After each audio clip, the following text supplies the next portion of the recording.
Cuban and the Mavs got the last laugh against LeBron in 2011 by upsetting his Miami Heat in the NBA Finals. LeBron might be 9 years older now, but Cuban said the King has improved so much since then. It's, quote, night and day. Cuban's reasoning was that LeBron now has the game's highest IQ and is a basketball savant. Shannon, does Cuban have a point? He does. And Skip, it's kind of like these quarterbacks. It's like there's not a defense you can throw at Brady or Breeze or Aaron Rodgers in which they haven't seen. Now, you might pressure him and make them make some mistakes, but as far as a defensive schematically, you can't throw anything at them like, oh, okay. They're going to know. They can diagnose it. Now, you can put pressure on them and make them and speed them up. And that's where LeBron is. At 17 years in the league, Skip, he's matured. His mind, he knows what you're trying to do. He knows the weakness in the defense, where he needs to go with the ball automatically. He's advanced.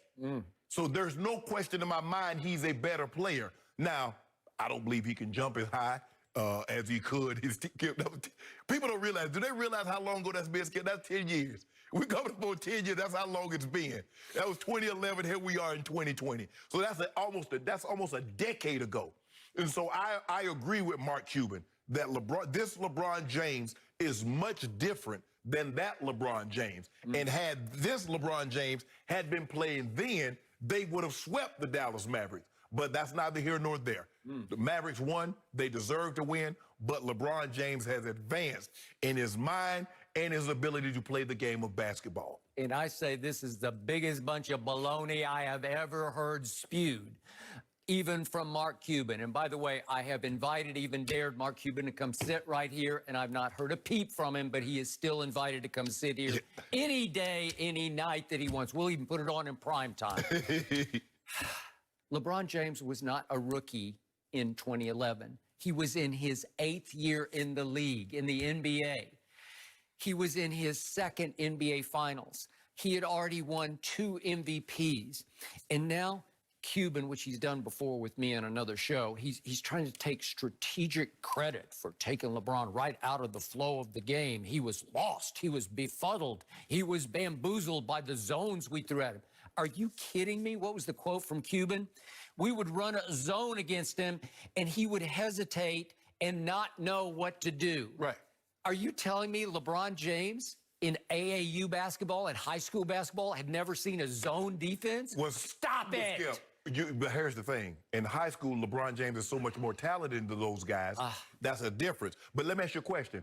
If the zone defense is so easy to break, why couldn't Giannis do it? Why couldn't the Celtics do it? Talking about LeBron, but who does have the highest IQ in basketball. And you know what? He had it when I watched him on TV when he was in high school. You could just see it. He saw what was happening before it even happened. He was born with the gift of vision and anticipation. Yes. It is extraordinary. It's heightened. He was always the best passer in basketball. Obviously, he needed to buttress it, to reinforce it with experience in the league. But when you're in your 8th year in the league, at the end of your 8th year, playing with the Miami Heat, Dwayne Wade, Chris Bosh, coached by Spoelstra and overseen by Pat Riley, you're lost and befuddled by a zone defense. Stop it. Let me ask you a question.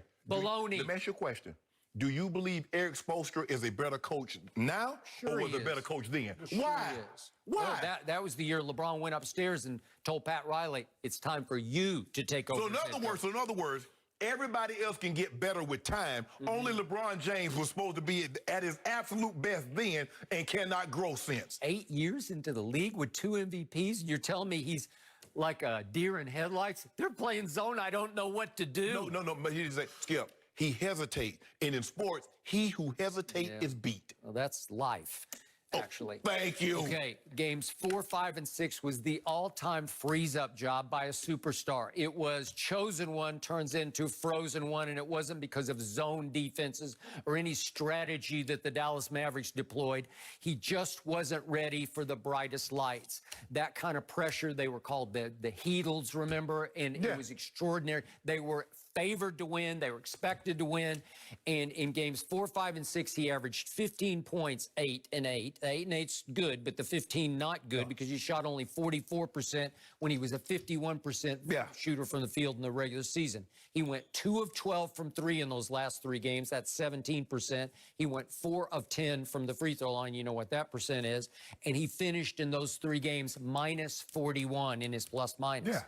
It was horrendously bad, and it wasn't about a zone defense. The defense had nothing to do with it. I'm sure it had a little to do with it, but he is LeBron James, and it wasn't because his IQ hadn't been honed enough in the NBA. Well, 8 years. But it's funny. I know a guy went 7 years and he couldn't get to the finals. Yeah, what was that about? But nobody ever said he had to figure out how to, to play against a zone. He had to figure out how to trust his teammates. All right, I got a question for you guys. Was J.J. Watt behind the Texans cutting ties with Coach Bill O'Brien? There's a little more to this story. We go there after the break. No mercy.